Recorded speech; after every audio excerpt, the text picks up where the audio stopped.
Let's suppose for a moment that you're right, that it isn't about our faithfulness, but God's. He is faithful to preserve his own. But don't you see how this can lead to careless living? A believer can do whatever he wants and still be saved, according to your view.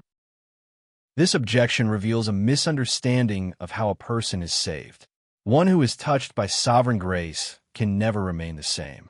When God opens the heart, that person will be changed from the inside forever. This touch of grace does not immediately make a person perfect and flawless in this life, but it certainly puts him on a path that is heading toward godliness. A true child of God does not live with such an attitude toward life, believing that he can do whatever he wants. Such a heart shows that the person hasn't experienced sovereign grace and is still walking in the same direction that he has been walking all his life. Let's suppose that a believer lives with such an attitude and mindset. That is where discipline comes in. God will discipline, and perhaps severely depending on the case, those whom he loves. Whoever covers his sins will not prosper. Proverbs 28 verse 13. That applies to believers.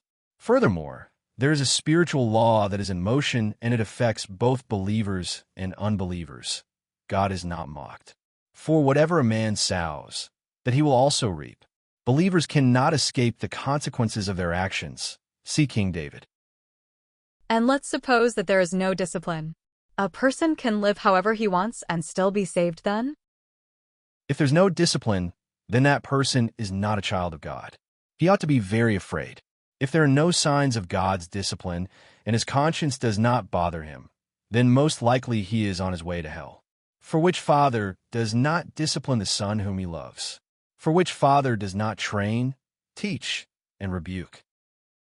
But let's suppose that a believer denied the faith completely and fell away.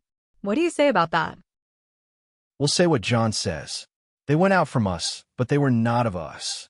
And what Christ himself will say, I never knew you. True believers continue. True believers persevere.